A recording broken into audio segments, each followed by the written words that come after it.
Shri Swami Samarth. Caretaker भाग 92.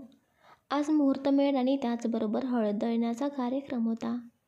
आरवच्या घरी म्हणजेच राज्याध्यक्ष मेन्शनमध्ये मोठ्या थाटामाटात तो कार्यक्रम पार पडणार होता. आणि इकडे मीराच्या घरीसुद्धा तो सोहळा थोड्याशा साधेपणात पण प्रेमळ वातावरणात पार पडणार होता. तिकडे मीराच्या घरी मामी, मामा आणि सोहम हे तिघंही अगोदरच पोहोचलेले होते. मुहूर्तमेढचा कार्यक्रम असल्यामुळे अजून काही घरातले पाहुणे हवेतच, म्हणून त्यांनाही निमंत्रण दिलं गेलं होतं. मामाची तब्येत आता हळूहळू सुधारते, तरीही त्यांना खूप दगदग नको होती हे मीरा आणि घरच्यांनासुद्धा माहिती होतं. मामीला मीराचं लग्न असल्यामुळे फारसा त्यामध्ये रस नव्हता, पण राज्याध्यक्षासारख्या मोठ्या आणि प्रतिष्ठित कुटुंबाशी नातं जोडणार असल्याने आता तिचा उत्साह मात्र ओसंडून वाहत होता. मीराचं लग्न म्हणजे आपल्यासाठीही काहीतरी विशेष मिळणार अशा आशेने मामी प्रत्येक गोष्टीत रस घेत होती. मीराला साडी घालायला सांगणं, पाहुण्यांना गोड बोलणं, फोटोंसाठी पोज सुचवणं, सगळं काही अगदी मनापासून. गुरुजींनी मुहूर्तमेढ कोणाच्या हस्ते उभा करायचं यासाठीही नाव नाही पण एकाच अक्षर सांगितलं होतं. त्यावरून चाळीत राहणारं एक सुसंस्कृत वयोवृद्ध जोडपं सांगण्यात आलेलं होतं. ते दरवर्षी चांगल्या शुभशकुनाने मुहूर्तमेढ उभारतं. मीराने आज खास साडी नेसली होती, निळसर जांभळ्या रंगाची, जिच्यावर चांदीच्या जरीचं सुंदर काम होतं. केस हलक्याच वेणीमध्ये गुंफले होते, कपाळावर लहानशी टिकली आणि नाकात मोत्यांची नथ होती. ती पाटावर बसली होती, समोर तांदळाचं कुंकवाने भरलेलं तबक. तिच्या हातांनी ती मुहूर्तमेढचं पूजन करायला सुरुवात केली आणि कॅमेरामॅनने ते प्रत्येक क्षण टिपायला सुरुवात केली. छान फोटोज घेतले गेले. कधी ती मुहूर्तमेढकडे एकटक पाहणारी, कधी मंद हसणारी मीरा, तर कधी मामी तिच्या साडीकडे सारखं लक्ष देत काहीतरी सूचित करत असलेली. सगळ्या घरात एक वेगळी शांत पण आनंदी ऊर्जा भरलेली होती. आजपासून लग्नाच्या तयारीचा खरा शुभारंभ झाला होता दोन्हीही घरामध्ये. तिकडे राज्याध्यक्ष मेन्शनमध्येही आजचा दिवस हा अत्यंत महत्त्वाचा होता. मुहूर्तमेढ उभा करायची आणि हळद दळायची पारंपरिक सुरुवात होती. इतकं मोठं आणि भव्य घर असूनसुद्धा सगळं अगदी परंपरेनुसार केलं जात होतं. भल्या मोठ्या लॉनच्या मध्यभागी एक पांढऱ्या रेशमी चादरीवर सजवलेला पारंपरिक मंडप उभारलेला होता. त्या 4 ते 5 काठ्या उभ्या करून त्यावरती आंब्याची कोवळी पानं बांधली गेली होती. मुहूर्तमेढ उभी करण्यात आली होती. कुंकवाने वेलवेटच्या तबकात सजवलेली अक्षता, फुलं, नारळ आणि हळदहंड्याचं पाणी वापरून त्यांनी विधी पूर्ण केला. आज राज्याध्यक्ष वाड्यात एक वेगळीच शांती होती. हळू सुवासिक अगरबत्तीचा मंद दरवळ आणि पार्श्वभूमीला वाजणाऱ्या मंगलाष्टकांच्या पारंपरिक आवाजाने वातावरण भारून टाकलं होतं. घरातल्या सुहासिनी बायकांनी एकत्र येऊन मंगलाघाट मांडले. हळदी कुंकवाचा समारंभ झाला. स्त्रियांनी ओवाळणीसाठी आलेल्या मिरवणुकीत गोड गाणी गायली. इकडे आरवसुद्धा शेरवानी घालून तयार झाला होता. गडद निळसर रंगाची शेरवानी, त्यावर चंदेरी बुट्ट्यांचं कोरीव काम, केस थोडे मागे झटकलेले आणि चेहऱ्यावर नेहमीसारखा गंभीर पण आकर्षक भाव होता. त्यानेही गुरुजींच्या सांगण्यानुसारच मुहूर्तमेढचं पूजन केलं होतं. त्याच्या हातात पूजेसाठी नारळ, फुलं आणि हळदीच्या गाठी होत्या. त्याने डोळे मिटून हात जोडले आणि मनात एका क्षणासाठी विचार केला, हे खरंच होतंय ना? मी खरंच लग्न करतोय? आज सकाळपासूनच घरात एक वेगळी चैतन्याची लाट उसळली होती. अंगणात मांडव टाकलेला होता. फुलांचे गजरे, पिवळ्या व केशरी रंगाच्या पताका, सडा सुशोभित अंगण आणि कोपऱ्यात छानसा पारंपरिक जातं ठेवलेलं होतं. सगळं अगदी लग्नासारखं वाटत होतं. मीराच्या चेहऱ्यावर थोडंसं थकवा, पण त्यापेक्षाही जास्त समाधानी आणि गोड आनंद होता. श्वेता आणि मीराची शाळेपासूनच्या 2 खास मैत्रिणी, स्वप्नाली जी तिच्यासोबत हॉटेलमध्ये काम करत होती आणि अदिती कॉलेजची मनमिळावू सहेली, या तिघीही मिळून जातं सजवलेलं होतं. त्याने एक साधं जातं घेतलं होतं, पण त्याच्या भोवताली सुगंधी फुलांचे तोरण, साडीच्या रंगीबेरंगी कापडांचे लहानशा पतंगासारखेचे डिझाईन, पारंपरिक चकचकीत बांगड्या आणि लहान लहान भांडी ठेवून त्याला एकदम साजेसं रूप दिलं होतं. जात्याच्या भोवताली पिवळसर कापड गुंडाळलं होतं. त्यावर हळदीच्या गाठी, लाह्या, सुपारी आणि लिंबू बांधून ठेवले होते, जणू साक्षात सौभाग्याचं प्रतीक. आता सुहासिनी बायका एकामागून एक येऊ लागल्या.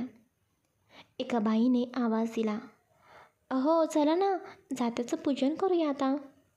त्या बायका हसत गप्पा मारत येऊन बसल्या. त्यांनी जात्याला ओवाळलं, त्यावर कुंकू, फुलं, अक्षता ठेवल्या. तेवढ्या श्वेताने गाणं सुरू केलं आणि सगळ्या बायका हसत हळदीची गाणी म्हणू लागल्या. हळूहळू जातं फिरायला लागलं. एका बाजूला मीराचं मनही फिरायला लागलं. हे खरंच सगळं माझ्यासाठी होतंय ना? तिच्या चेहऱ्यावर गोंधळलेली हसू आणि लाज मिसळलेली भावनांची रांगोळी उमटली होती. इकडे राज्याध्यक्ष मेन्शनमध्ये सुद्धा हळद दळण्याचा कार्यक्रम अगदी पारंपरिक पद्धतीने पार पडत होता, पण इथे थोडं अधिक सजावट आणि थाट पाहायला मिळत होता. जातं त्यांनी आधीच विकत आणलेलं होतं, छान नक्षीकाम केलेलं, पारंपरिक पद्धतीचं. हॉलच्या मधोमध ते जातं ठेवलं होतं आणि त्याच्या भोवती फुलांचं व गोल सर्कल डेकोरेशन केलं गेलं होतं. घरातल्या काही सुहासिनी बायका आल्या होत्या. त्यांनी जातं पूजन केलं. कुंकू, अक्षता आणि फुलांनी सजवलेली ती छोटी विधी अगदी शांतपणे पार पडत होती. आरवसुद्धा त्याच्या शेरवानीत तयार होऊन आला होता. त्यानेही जातं पूजनात सहभागी होऊन अगदी मनापासून हात जोडले. हळदीची गाणी म्हणायला मात्र त्यांनी खास एका महिलेलाच बोलावलेलं होतं, जी अगदी पारंपरिक गाणी हळदीची म्हणत होती. संपूर्ण कार्यक्रम अगदी शिस्तबद्ध आणि नीट पार पडला. राज्याध्यक्ष कुटुंबाच्या शोभेला साजेसा तरी शांत, सोज्वळ आणि पारंपरिक भाव जपणारा असा हळद दळण्याचा कार्यक्रम दोन्ही घरांमध्ये यशस्वीरित्या पूर्ण झाला. आता अक्षता तयार करण्याचा कार्यक्रम सुरू होणार होता आणि या खास अक्षता आरवच्या घरी म्हणजेच राज्याध्यक्ष मेन्शनमध्ये तयार होणार होत्या. सगळ्याजणी पारंपरिक साड्यांमध्ये सजून हॉलमध्ये एका मोठ्या गोलात म्हणजेच गोल रिंगणात बसल्या होत्या. प्रत्येकजणीसमोर एक छोटीशी परात ठेवलेली होती आणि त्यात थोडे तांदूळ दिलेले होते. फारसे काही तांदूळ नव्हते, कारण या अक्षता फक्त घरगुती लोकांमध्येच वाटायच्या होत्या. परातीत एक एक छोटी वाटी ठेवलेली होती आणि त्या वाट्यांमध्ये वेगवेगळ्या रंगाचे पाण्याचे कलर, पिवळा, लाल, हिरवा, जांभळा असे रंगीबेरंगी रंग. प्रत्येक बाई आपल्या परातीतल्या तांदळावर त्या रंगांमध्ये बोट बुडवून शुभ, लाभ, आरव, मीरा, शुभमंगल अशी अक्षर लिहित होती. रंगामुळे सगळ्या परातीत रंगीबेरंगी तांदूळ फुलल्यासारखे दिसत होते. हे कलर लावून झाल्यावर त्या सगळ्याजणी आपापले रंगलेले तांदूळ मधल्या एका मोठ्या परातीत एकत्र करत होत्या. लग्नाच्या अक्षता तयार होत होत्या. हे सगळं चालू असताना हळूहळू दुपारचे 2 वाजून गेले. घरातला एक छोटासा पण अत्यंत स्पेशल आणि रंगीत कार्यक्रम संपला होता आणि अक्षता तयार झाल्या होत्या, शुभ प्रसंगासाठी एकदम तयार. संध्याकाळची वेळ होती. मीराच्या घरी आता सगळं निवांत झालेलं होतं. मोठा दिवस गेला होता. मुहूर्तमेढ, हळद दळणे, अक्षता सगळं काही आटोपून आता प्रत्येकजण आपापल्या गप्पांमध्ये रमलेला होता. मीरा तिच्या मैत्रिणीशी थोडं बोलून बाजूला झाली होती. श्वेता आणि मीराची आई रुखवतासाठी काही खास वस्तू बनवत होत्या. लहानसे आभूषण ठेवायचे डबे, पाटावरच्या रांगोळ्यांचे भाग आणि सजावटीची तोरणं. तेवढ्यात मीराचा फोन वाजतो. ती पाहते. आशा काकू असा नंबर स्क्रीनवरती झळकत होता. हे बघून मीरा पटकन कॉल रिसीव्ह करते. हां हां हॅलो काकू, काय म्हणताय? कार्यक्रम झाला की नाही तिकडे? पलीकडून आशा काकू प्रेमाने म्हणाल्या. झालाच की गं, अगदी व्यवस्थित पार पडला. आणि तिकडे? हो काकू, इकडे सुद्धा सगळं छान पार पडलं. आता निवांत बसलेलो आहे आम्ही, मीरा हसून म्हणाली. मीरा, अगं थोडं तुझ्या आईशी बोलायचं होतं गं, फोन देशील का? हो देतेच, मीरा म्हणाली. ती तिच्या आईकडे फोन देत म्हणाली. आई हे घे, आशा काकूंचा फोन आहे, तुला काहीतरी सांगायचं आहे म्हणतायत. मीराच्या आई हातात रांगोळीचा डिझाईन थांबवत फोन घेते आणि कानाला लावते. हां आशाताई बोला ना, काय झालं?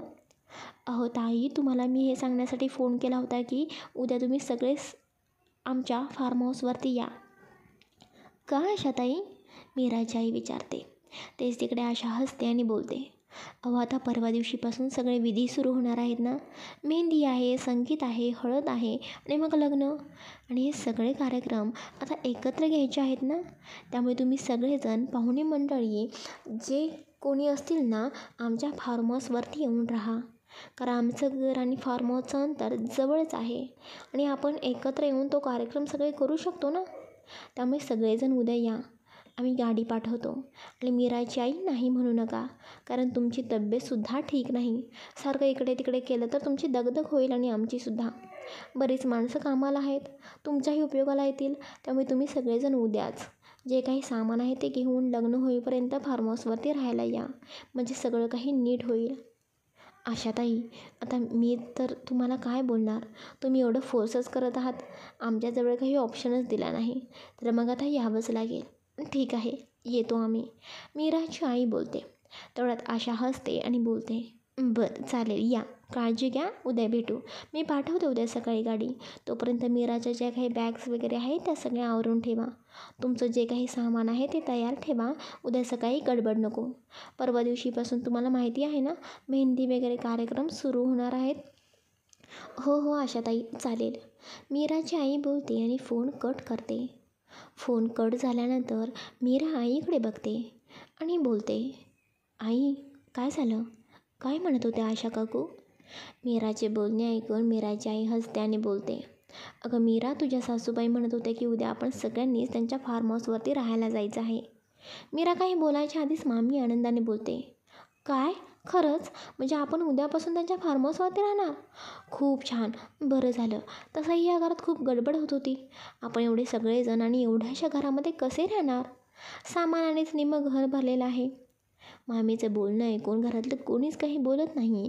तेवढा श्वेता विचारते, पण आई, आपण तिकडे का राहायला जायचं आहे? श्वेताचं बोलणं ऐकून आई बोलते, अगं श्वेता बाळा, मीराच्या सासूबाईंचं असं म्हणणं आहे की परवापासून मेहंदी वगैरे सगळे फंक्शन सुरू होणार आहेत ना, आणि हे सगळे फंक्शन्स एकत्रच घ्यायचे आहेत. मग आपल्याला प्रत्येक फंक्शनला ये जा करत बसावं लागेल ना. त्यातच सगळ्यांचीच दगदग होईल. अगदी तासाभराचा प्रवास असला तरी वेळ जाईलच ना. त्यामुळे त्यांनी आपल्या सगळ्यांसाठी त्यांच्या फार्म हाऊसवर राहायला जागा दिलेली आहे, जेणेकरून आपण सगळेजणच एकत्र येऊन सगळे फंक्शन्स नीट अटेंड करू शकू आणि कोणाचीच धावपळ होणार नाही.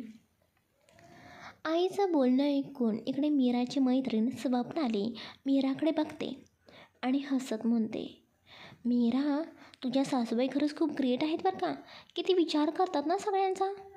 स्वप्नालीचं बोलणं ऐकून मीरालाही खूप छान वाटतं.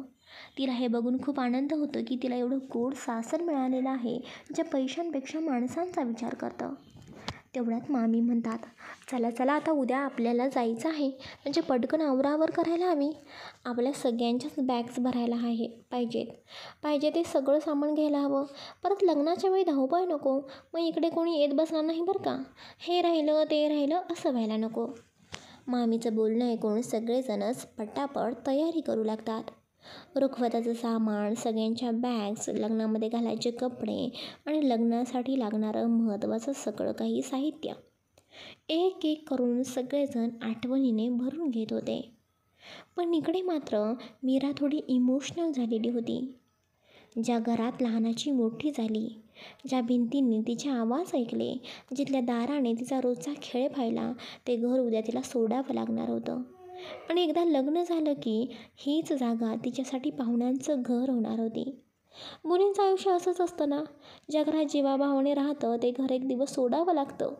मीराचं मनातून हलकंसं झालं होतं. नाराज होती ती खूप. लग्न अजून 4-5 दिवसांनी होतं. उद्याच ती फार्म हाऊसवर जाणार होती आणि तिथूनच थेट आरवच्या घरी. म्हणजे उद्याच खरं पाहिलं तर तिच्या आईचं, तिच्या हक्काच्या घराचं ती सोडणार होती. पण सगळेजण इतके खुश होते, आनंदात गुंतलेले होते. म्हणूनच मीरानं तिची नाराजगी कोणापुढेही बोलून दाखवली नव्हती. ती फक्त शांतपणे सगळं बघत होती.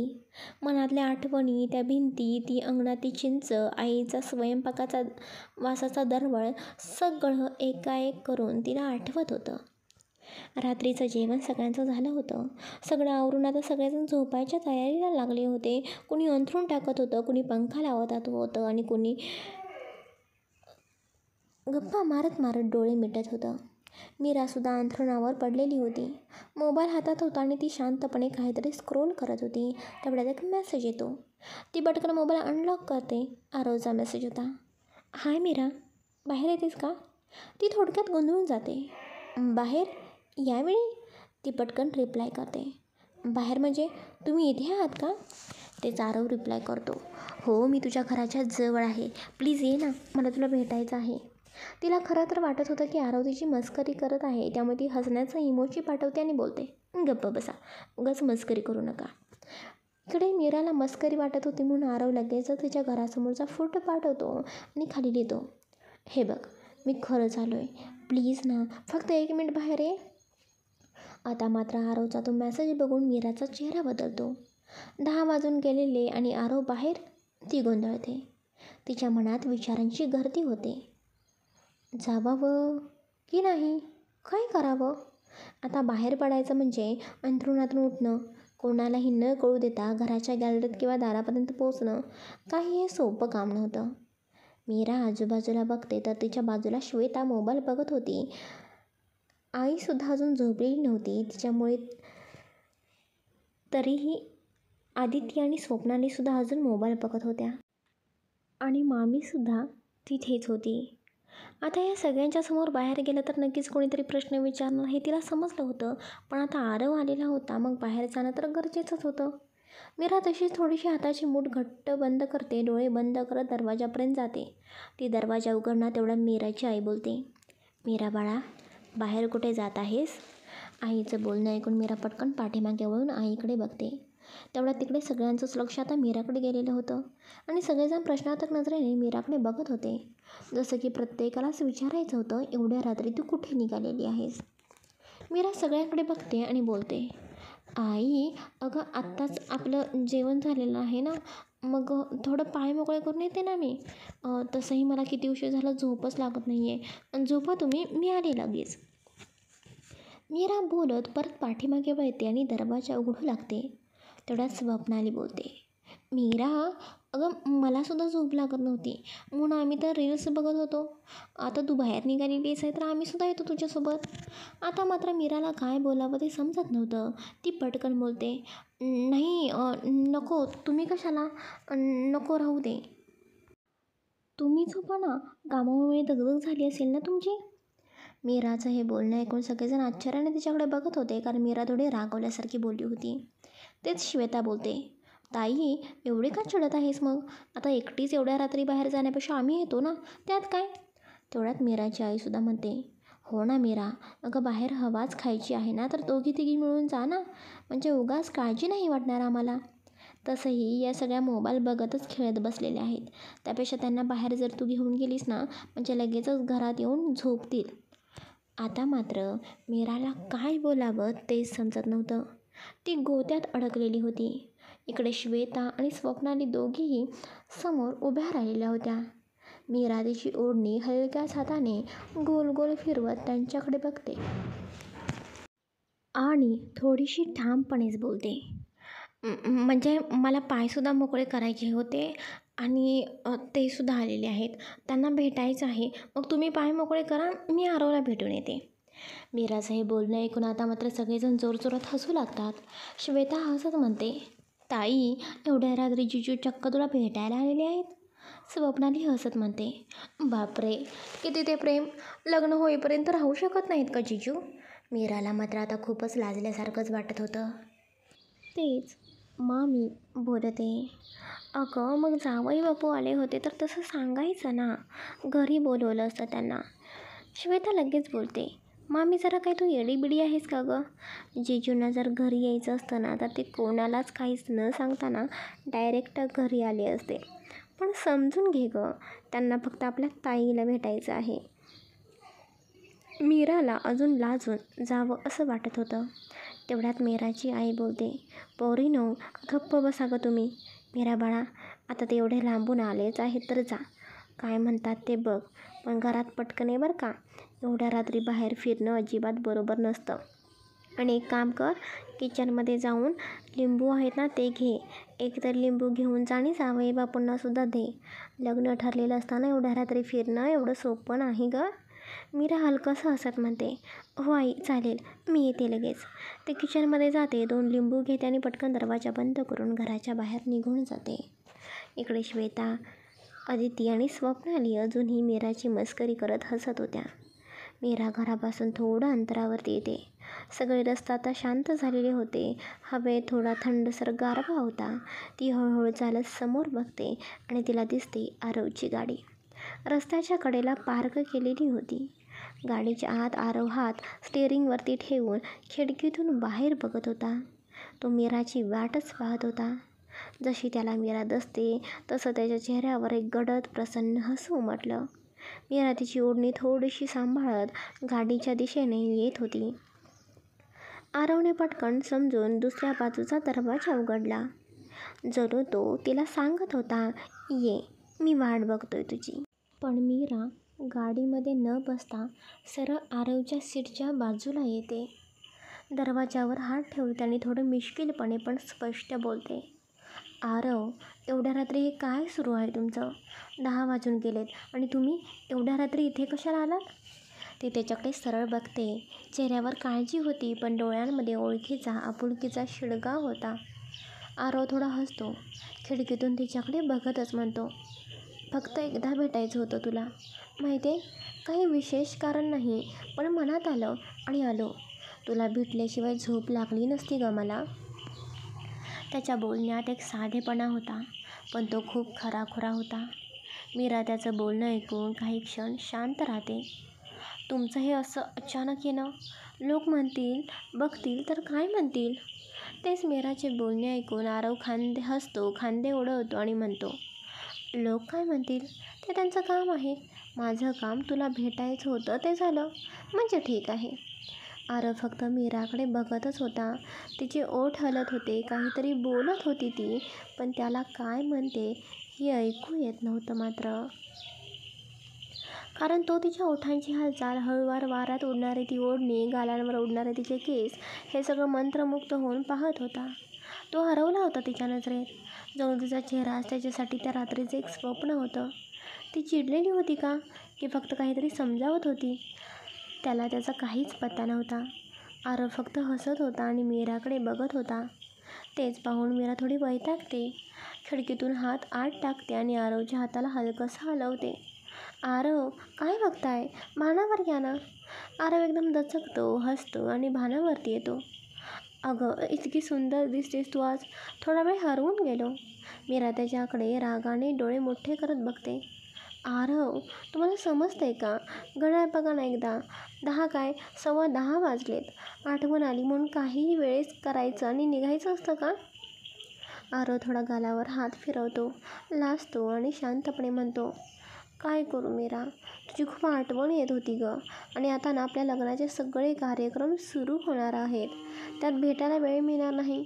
आईसुद्धा म्हणत होती की एकदा लग्नाला सुरुवात झाली की बाहेर फिरायला पण मिळणार नाही, म्हणून म्हटलं आजचा चान्स आहे, तुला भेटायला आलो. मीरा रागाने आरवकडे पाहत होती. आरव, खरंच तुम्ही वेडे आहात का? असं कोण वागतं का? माणसं झोपली असतात, घरात शांतता असते, आणि तुम्ही रात्रीच्या 10:15ला अचानक यायचं आणि चल गाडीत बस असं म्हणायचं का? आरव शांतपणे तिचं बोलणं ऐकत होता, मात्र त्याच्या डोळ्यात एक वेगळीच चमक होती, प्रेमाची, ओढीची आणि हळव्या वेडाची. तो हलक्या आवाजात बोलतो, मीरा, तुझ्या प्रेमात मी वेडा झालोय. कधी एकदा तुला बघतो, तुझं मनमोहक सौंदर्य डोळ्यात साठवतो आणि मनात फक्त एकच इच्छा असते, तुला मिठीत घेण्याची. त्याचं बोलणं ऐकून मीरा काही क्षण स्तब्ध होते.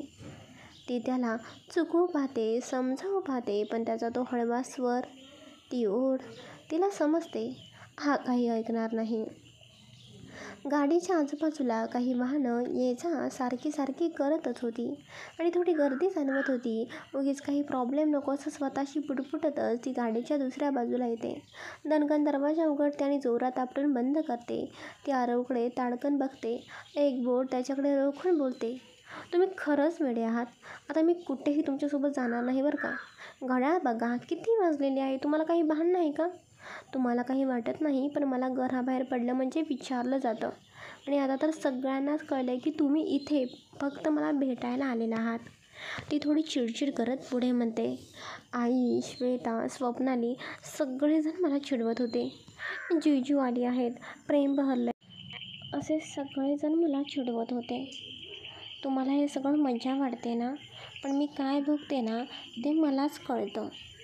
मीराचे बोलणे ऐकून आरव हसतो आणि बोलतो, अगं मग घरच्यांना न सांगता यायचं ना बाहेर. मी बघ कोणालाच न सांगता इथे आलेलो आहे. आरवचे बोलणे ऐकून मीरा आश्चर्यचकित होते आणि बोलते, काय म्हणजे तुम्ही घरात कोणालाच सांगितलं नाही की तुम्ही बाहेर जात आहात, ते न सांगताच आलेला आहात? आरव थोडा हसत म्हणतो, हो नाही मीरा, मी सांगितलं असतं तर कोणी मला बाहेर जाऊ देईल का? नाही ना. किंवा मग कोणीतरी माझ्यासोबत यायला निघालं असतं. ते तर काय कायम माझ्यासोबत यायचंच बघत असतात. त्यामुळे मी काहीच घरी बोललो नाही. क्षणभर थांबवून थोडं सिरियस तो होतो. आणि तसंही मीरा, तू सुद्धा काहीच घरी न सांगता बाहेर यायचंस ना? मीरा रागावर थोडा संयम ठेवत स्पष्ट बोलते, आरव, तुमचं घर मोठं आहे, तिथे कोण कुठे आहे कोण नाही हे कळायला वेळ लागतो. पण आमचं घर मात्र छोटं आहे. घरात कोण आहे कोण नाही, कोण उठलं कोण वागलं, सगळ्यांना सगळं काही समजतं. तुम्ही ना मला प्रॉब्लेममध्ये टाकत असता बघा.